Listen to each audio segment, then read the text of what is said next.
three more incredible people joining, and they're going to be covering a DAO First Approach to launching a new protocol. So this is the Gearbox team.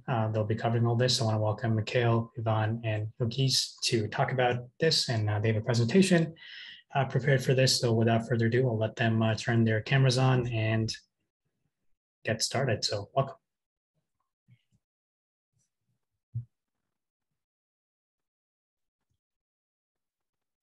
Oh, nice. Hello. Hey, everybody. Hello. Hi, Kartik. Nice to see you. You too. Thank you for having us. Can we jump in right to it? Or there is something else you'd like to say first? No, we're all good. Okay, cool. Well, thanks for welcoming us. It's exciting to be here. And we didn't want to have just one panelist from the team because essentially we're building a primitive and the DeFi protocol. So we felt like everyone who has been mostly contributing to the protocol so far can be, can be here to present their part of the vision, what they have been working on. Actually, it's an interesting story because Gearbox started at ETH Global earlier this year at Market Make Hackathon in January, February, when Mikhail as the founder kickstarted then. And then we met again in February. So after 3 quarters of work, we're excited to present something we've been working on together with other founders, with the auditors and everybody else who has contributed to contracts and UI. Yeah, so shall we do some brief introductions or just jump right into it?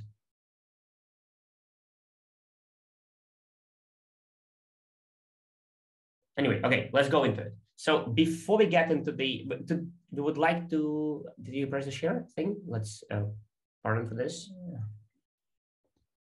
Yeah, so there are a lot of interesting things to discuss today.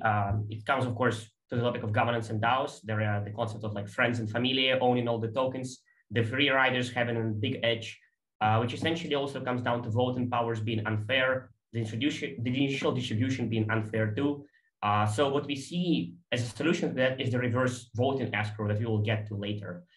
Just before we get into the governance and DAO questions, we just briefly wanted to give viewers an introduction of what Gearbox does, just to explain what it does as a DeFi protocol, to then explain what exactly one can do with it from the governance perspective. So Mikhail, please. Thanks so much. And at first, I'm really so happy to be a speaker today because I participated in many S Global hackathons. And it's a really good honor to talk the protocol which was created during this hackathon. And now we are really happy to talk what we've built for the last 7 months. So here you can see the architecture of Gearbox protocol. And as you can see, Gearbox is two-side protocols. Two-side protocol. On the left side, you can see liquidity or capital providers. These people want to provide liquidity to get APY. And this part looks similar like any other lending protocols. So this is passive investments which generate good APY. But what really makes Gearbox unique is the right part. And here you can see the traders who want to increase capital efficiency. To do so, traders provide initial funds to credit account. This is new DeFi primitive, and we strongly believe a lot of new things could be built upon it. Credit account is an isolated smart contract which allows you to execute different financial orders, but do not provide direct access to the funds. So to use it, the trader provides initial funds on it, and credit account immediately takes margin loan to get leverage from the pool. So after opening an account, a trader could send different financial orders. We check them to cover the collateral of margin loan. And if they are wallet, if they have a real smart contracts, they will be immediately executed on behalf of credit account. So briefly, you can see that nothing depends on trader and DEXs, and Gearbox could be used in more generic ways where you need leverage. So in the simplest way, we could really enable leverage for any DeFi protocol. And probably there is a good analogy in real life when you can open a credit account once and then you can use in different places. And at this space, we can talk more than Gearbox provide leverage as a service. We do not provide for you experience of margin trading or yield farming with leverage and so on and so on. Instead of that, you can combine Gearbox with your DeFi protocol and leverage user position. And these things create a really amazing opportunity to create permissionless strategies. And it's really amazing. And in the next slide, I will show how it could be beneficial and profitable for you. And one more really great advantage of Gearbox, that there is no funding rates because we take money from money market like any other lending protocol. And here, what I want to show, example, what could not be done before Gearbox. It's really unique. You can open a short position. So at first you provide your USDC, you swap them into Ethereum, open credit account in ETH, and now you have debt in ETH and USDC on your credit account. And it looks similar for many other solutions on the market. But then you can put this USDC into Vyern to get more APY. So you can create a lot of new ideas in the DeFi market. And our value is composability. I think it's the most significant part of Gearbox. So we focus only on one thing to get leverage, and we really take the advantage of connecting different DeFi protocols. It's why I believe so crucial to have a strong DAO to manage so complex system, because there are a lot of internal parameters and ways how we can grow this protocol to connect probably the whole DeFi market. And here you can see that from Gearbox side, we provide only new DeFi primitive, which is called credit account, and it should be grown followed by DAO. So let's talk more about DAO and governance. And here I want to continue. Yeah, so everybody loves DAO and governance. After all, that's the topic of today's talk and the conference as well. And there is no really doubt that the DAO and governance present a much more transparent and clear way to create, let's say, collaboration between people. But there are still a lot of issues that are untackled that we think we have come to a way to solve, essentially. So at first, like, what can the DAO do in the Gearbox context? Well, it's very much similar to every other DeFi protocol, like Aave, Maker, Compound, and so on. You have collateral onboarding, meaning the assets you can put as collateral. You have liquidation thresholds, which are defined by credit accounts when a position is liquidated. You have allowed token / protocol list, and those are to see where the leverage can be deployed. So those are the only boundaries created by Gearbox in that sense. As the protocol. Then there is the protocol fee model, which could be there, could not be there. The protocol governance can decide not to have it for the first year, 2, 3, maybe never, maybe they decide to have it right away. And TVL caps, referring to the fact that from our perspective, it makes sense to start protocols these days with TVL caps because it allows the bug bounties and other security issues to be found in open source way, while not risking the user funds to an extreme level. So essentially, DAO utility of Gear token, which is what we're presenting here, is similar to anything you see in DeFi protocols. So the usual approach to launching a DeFi protocol, that is very much straightforward. Like usually a team gets together, builds something for a few months, deploys it, tries to find PMF, test different strategies, and once they have found something, team launches a token and they do a DAO and progressively get to decentralization. Where the token is there is a multisig, some snapshot, or whatever else it is. And this is totally okay. So this model everybody's familiar with, and it's fine. But there are a few caveats in here relating to decentralization and how the imagination is capped. Because if the core way where people have to go and they establish it, it's difficult to find another path there. And that is what we think where the Loot approach is actually interesting. So jumping away from DeFi for a second, Loot is the NFT project by Dihov, who is the ex-founder of Wine. I think many are familiar in this space, has been like last month or so. What it really created is that it made the distribution and the distribution really of ideas in such a way where the assets were spread out through communities of different stages and communities of different interests without telling them what has to be done with it. And that's very interesting because it doesn't cap the imagination of developers, of the people involved. They can really think more broadly. And that, of course, also has another point from the context of regulatory standpoint. In DeFi protocols where a team owns admin signatures, it often becomes a problem that the team has control over it, and therefore they can be forced to regain control of it. To give away that control, which is another point that has to be fixed, and we will address that in the next slides. So, loot-inspired launch of Gearbox is basically initial distribution of Gear tokens to a very wide community base. At that point, there is no protocol yet. It's just distribution of tokens, distribution of assets. Then governance decides to deploy the protocol. So of course, the code has to be presented and governance decides to deploy it in the way fashion they see. So team doesn't have admin signature at all whatsoever, not even on day zero. We remove every control before we even deploy because it's not us who deploy. And then of course, governance decides protocol parameters, pools, assets, everything that comes with the protocol, because those are all modular kind of things that can be done.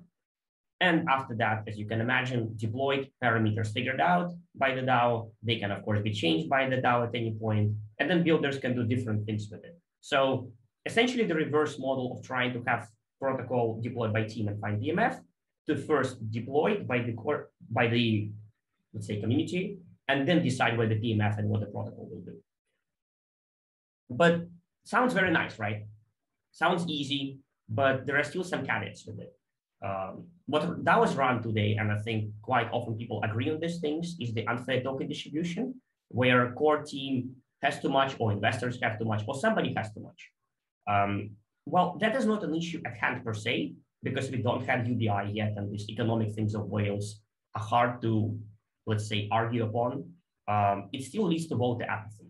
When you as a small holder or user see that there are two people who essentially are those who were involved before the distribution happened, they control the entire protocol, you don't have the reason to engage with it. And it's hard to argue with it. And that is the case for electoral systems around the world these days. So these are very known issues. And while we don't try to fix with how distribution is done per se, because there will always be whales, there will always be people with more resources, whether it's information, capital, something else, we believe that governance can be done in a more fair way. So and that is how we get to this reverse CRV model that we can jump in later. So let's just recap. Initial distribution issues, friends and familia, basically your close friends who get the allocations for no reason. No, we don't want that. Essentially, as I mentioned, free riders who just get tokens for no reason. Also not cool. Everybody has to be a contributor. So anybody with corresponding DeFi knowledge who contributes, who helps, who does something, gets to be a Gearbox DAO member. So essentially users, any one of you, unknown or not unknown. So jumping back to this, how do you ensure a distribution in a cool way before the protocol is even there? It's easy to do distribution once you have users, right? But here you don't even have users, you have nothing. It's like blank sheet of paper. So what Mikhail mentioned previously, those credit accounts, which are the actual core primitive of Gearbox, they are isolated smart contracts that users essentially take from the protocol, borrow it, and use them. And once they close them or repay or they liquidate it, they come back to the protocol. That is cool in two ways. First of all, because you don't deploy it every time, the gas costs are much lower because deployment of smart contracts, as you know, is not cheap. Second, it's more interesting from the Ethereum green point of view because we don't just deploy contracts every time and just leave them hanging somewhere. It's like an Uber model where people borrow an account and then give it back. That's really cool, right? So then the question, how does the protocol get a factory of them? Let's say we envision 3,000 users in the first X month, for instance. How does the protocol get that, right? Here's the cool part. So we call it credit account mining. It's the initial distribution stage that really lets people be a part of the community and get tokens for work without first. So active DeFi governance addresses a snapshot as eligible for participation, meaning that if you participated in, let's say, Compound, Aave, Wi-Fi, and a few other governance systems previously, your wallet should be eligible to mine 1 or 2, that depends later, of those credit accounts. And because you pay deployment costs for those isolated smart contracts being credit accounts, you get Gear tokens. So that way, in a good case scenario, there should be a few hundred people who know DeFi, who have interacted with DeFi before, and who engaged in a more profound way rather than just getting an airdrop. Everybody loves airdrops, right? They never say no to them, but they don't entail one to really have any knowledge of the product or do any work. And at that point, you're essentially the same as the free rider who is an investor, right? So if you remove free riders from investors, you should remove them at every stage to really try to balance the level playing field as much as possible. So this still gets to an issue of, let's say, the distribution is done, right? But as mentioned before, we don't have that case where we can really have community own at the first week the same amount of tokens that team or core contributors. Simply not the case, right? You need stages of liquidity mining for that or some other engagement. So then you have the issues that I think Ilgiz wants to present on this topic. Yeah, so the next open question is how to find a good balance between community and team in terms of voting power. So what kind of options we have in our industry? Next slide, please. First one, when only liquid tokens can vote, and team, which has, of course, locked tokens, can any voting power. Is it good? We guess no. Next one. Because any bad actor can make a proposal, vote for it, and do something bad for protocol and actually kills it. So what's next option we have? Team can vote by its locked tokens. Is it good? Of course, no, because team voting power is much more than community have in the initial stages. What's next? Next option is when team can delegate their locked token voting power to someone else. But the question is, to whom? How to choose this person, and how to make it transparent, and how to make this process transparent. It's not very easy way to do it, and we see other protocols who did this before, and it's very hard for them to make transparent process of how they choose person, how they vote, to whom delegated.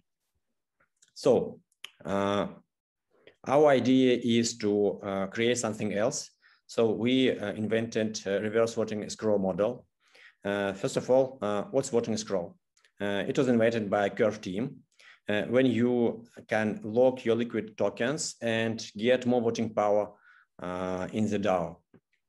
It's very good way to increase, to boost your voting power. But in our case, we need opposites. When you have much less voting power if your tokens is locked.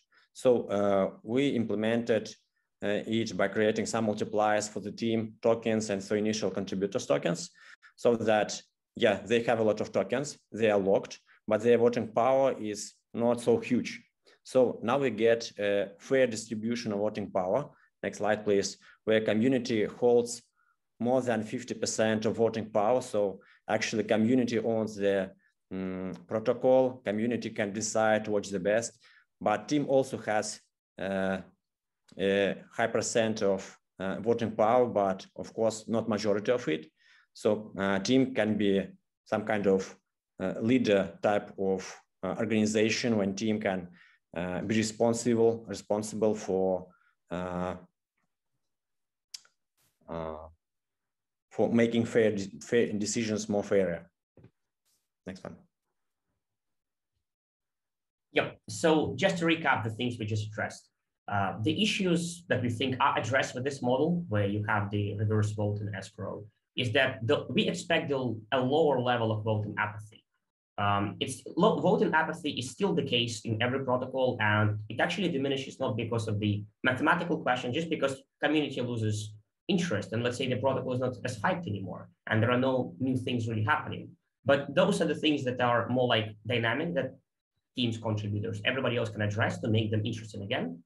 But really the reverse rates make it such as a level playing field. And as you see in the previous slide, while team and initial contributors might own more in the first week, every protocol at this point has like 30 to 50% reserved in the DAO, right? It's really the question of how you get that to people. And if for the first year, the entire DAO is literally 3 people, for the first year, people just don't have any interest to engage. And this reverse model essentially, as we believe, fixes it, because then people understand that from day one, despite not having 10% of the supply, they have as much voting power. And as locked tokens, let's say, previous contributors unlock, which is totally normal to see, right? You wouldn't expect a person working on this day and night for 2 years to not have anything, not to have the same as a person who joined Discord yesterday. That just doesn't make sense, right? But then as those unlock or become liquid or become less diminished by this multiplier that we're talking about in the vote and escrow, the community distribution of the DAO also releases more in stages over a few engagement programs, liquidity mining, or whatever it is. So then it balances it out. So it's really about that first initial boost to let people really participate in governance. That's the first point. Another point that DAOs come across is the admin key distrust, where a protocol is launched, a DeFi protocol, having a few, let's say, dozens of millions of TVL, and then team still holds the signature. It's not safe from the user perspective, but it's also not safe from the team perspective because of the regulatory reasons. You, as a team member these days, I doubt anybody actually wants to hold an admin signature.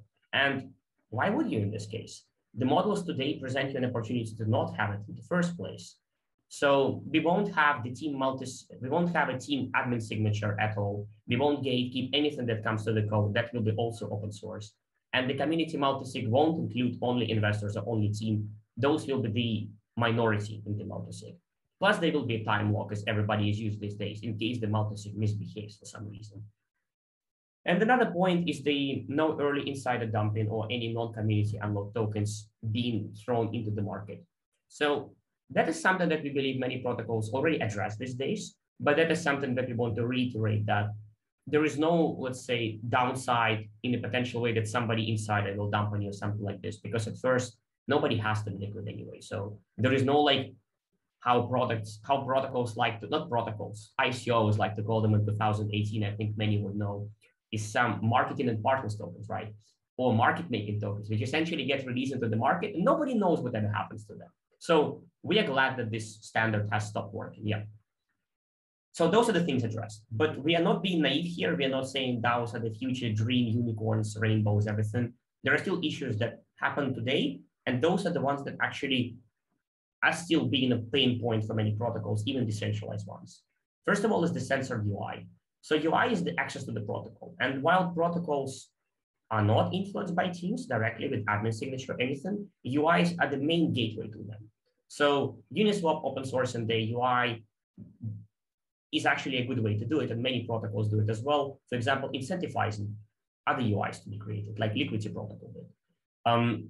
The reason why we are not doing it in the first week is simply to prevent malicious actors, either forkers or phishers, from making something with the UIs that's not supposed to happen while the community is still new, while the community still doesn't understand what's happening. So at first, we believe that to protect from those, it's okay for UI to be censored, but that has to be stopped in a matter of weeks or months after that. Once the community is there, once TVL is there, if it is there at all, then the UI should be open source and should be given to community to run with it locally or anything like that. In that case, you really decentralize all the components of the protocol. While you do that technically, if you take all of this into account, you still have the operational overhead, as in like people involved, let's say like us, right? We just know a bit more about Gearbox now. And it's not really a hard issue to fix as long as the communication is transparent and every stage of the protocol DAO life is communicated really well, which what Wyon has been doing from day zero. Everybody knows enough about the protocol and its operations that they can actually step into a role if they wish to. And that's very important, because if you don't start doing it early, you will always remain like a company who nobody trusts in a weird way, right? We're talking about trust and not trusting anyone, but that's really the way to change that perspective, to have everybody feel like they are part of it. And then centralized voting concept.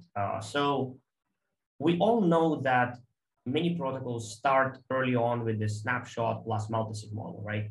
It's the most dynamic if you launch something early enough and you still want the DAO to tweak things around here and there to have the emergency, let's say, signature and something like this. It's not bad conceptually, but it's still not something that should remain there for long, because multisig in concept and in tech doesn't actually have any liability towards the snapshot. Yes, we can talk about economic reasons, right? If they do something bad, they actually risk something else. So that's another point, but it's not hard defined. So there are things like Safe Snap, Mikhail, right? Was it called? Yeah, absolutely. Yeah, Safe Snap by Gnosis, which essentially introduced an extra signature, I believe, into making the snapshot vote be very important, the outcome to executing the multi-sig signature. And that's something that could be added. We are not 100% sure that is the way to go because snapshot part is still essentially on the UI and being managed by admins. So it doesn't really fix that much. So it's better to really migrate to governance like Compound or Aave at that point. So these are the things that we think are addressed, the voting apathy, admin key distrust, and we are doing everything to ensure that from literally not day 0, but day -1, centralized UI will take a few weeks to be there. Operational overhead is just something we've been already doing, slowly educating users, giving people the opportunity to engage in different ways. So that is something for later. And then the voting snapshot is, of course, another thing that also takes a few months to get to. But that is essentially what we see every protocol realizing. So those is not rocket science. People understand at hand, have seen this thing. So yeah, we just wanted to reiterate on that. Now, to recap, because we've said a lot, hopefully it made sense, but basically community ownership of Gearbox becomes from day -1. And if we are talking a bit in a more general way, it's really about shipping the code and making it available to the community to run with from day -1 to then figure out what they do with it. Again, core team members, core contributors will understand a bit more of what can happen with it, but it's really about giving people the opportunity to figure out for themselves what they can do with it. And that's what we think is important, and that's what Loot has inspired. Then it's the fair initial distribution and the fair governance. Like, let's be honest, we are not as altruistic as Andrei Kronier. We are not saying we're not going to have any tokens at all. Community will have everything. We don't think that's really realistic because people who work on it again day and night, they can't continue doing so if they own as much as the person who joined Discord a week ago. That just doesn't make sense. And I think with Wire and later on printing, not in a bad way, in a good way, showed that incentives are important. So it's really about the governance being fair in the first few months, where this is where people are most excited about a protocol. This is where the hard boost happens, right? And that's where we think the fair governance must be in place, not 1 year later. Because 1 year later, people buy, sell, people change hands, people forget their wallets, people become disinterested. It's totally fine that the governance will be in the hands of a few key people. Then you can introduce more delegation. You can introduce VCRV model, which we think is cool, and we also plan that. It's just that about the reverse VCRV for those that are vested, essentially. Community owns the protocol in fact and technically, so essentially have all of that. And then team can act as one of the governance when finding the PMF instead of just dictating what it is. So let's jump into the opportunities. So what can you do with Gearbox today? The code is not yet open. We are going through audits, a few of them. And again, DeFi is all insecure, DeFi is all risky. You can get wrecked at any point. So again, don't treat it as some promise of safety. But we are doing the audits, and those should be back in about 2 weeks from now, which then I guess that is essentially the announcement. That is when the governance is supposed to launch through the credit account idea. So the credit account mining, if you have been active in governance before, likely one of your wallets should be eligible for it. Pretty easy. You then read the article, understand how it works, and then engage in the program. Running liquidation bots. So if you have run liquidation bots before, liquidations are a core feature of Gearbox that nobody promises that will work well. That is the case for Maker, Aave, Compound, and so on. So if you have run liquidation bots, come join the building on Discord, because that's where you can actually build a liquidation bot, and there are economic incentives to do so.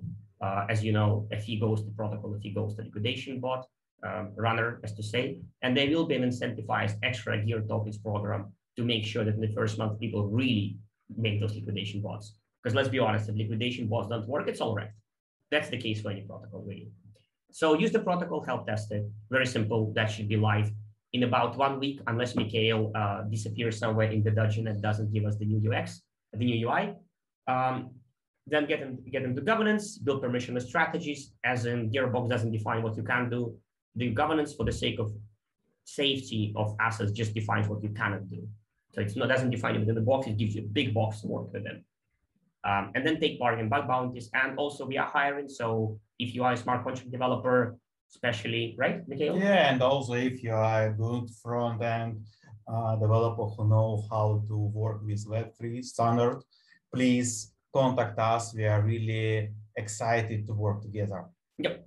So that wraps up our presentation, really. Hopefully it made sense. We hope we also have shown that this is a more decentralized way of launching the protocol and the new way of doing it, while both being more reactive for the teams when it comes to regulatory standpoint, because in this case, there is no ownership of everything from the first second.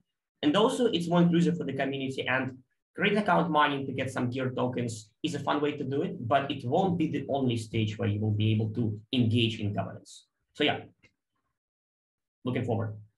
Yeah, I think it's, Amazing. No, thank you so much for that like incredible sort of presentation and sort of presenting that framework. I'm looking at all of our chats and people are super impressed by how forward thinking this is and how this is adjacent and actually addresses a handful of problems that we have already seen and you pointed out. We don't have time for too many questions, so I'll kind of pose the questions we have from the chat and feel free to address them at a high level or go back into and log in and answer them directly in writing. But one question is, like, in the model you're proposing, what will be considered the quorum for a vote here if there's like sort of no initial sort of group? And the second one is, like, do you have any concerns about the privacy of participants in this model? So when it comes to the quorum, I assume as any other protocol has it, there are different quorums for different decisions. For example, something as risky as the really liquidation threshold requires a much higher quorum. Mikhail, you can correct me there. Yeah. Something like, let's say, operational decisions on the spec. So in multisigs, you have a thing where, depending on the level, you have a different way of doing it. So Mikhail, on the privacy level, I'm not sure what exactly is referred to privacy here, because it's a snapshot of wallets that have participated in other governance, right? And they are on chain, and we don't KYC, look at them, ask them who they are. They just essentially participate. So I'm not sure if I understand the privacy aspect here. I think probably the same things which happens in compound DAO, probably the same risk and the same privacy, because we do not ask people much more information about them, but by the way they could vote. And I think this model looks pretty interesting. Speaking of privacy, actually, just to add there, that's why there are a few different distribution stages defined before the protocol even launches, because then there will be a few distinct different groups of people who participated before and so on. So that will be possible to engage through different user bases, and then it's not defined, but a few of them. So then you have a mix-up, essentially. A mixer, as they say. I'm not sure if that's the right word, but you get what I mean, yeah. Absolutely. Hopefully that's enough for you, Isaac. If there's any more follow-up questions on that, feel free to comment more. But in the meantime, I want to thank all of you for doing this presentation. And it's just super exciting for me to see the whole full circle of kind of starting a hackathon, coming up with this, launching a project, and now proposing something that, from what I understood, like fundamentally can change how we operate and scale. And this is, to me, super exciting. So thanks again, and congrats on everything that you've accomplished so far. Thank you. Thanks so much. It was really nice session. Thanks, Karthik. Amazing.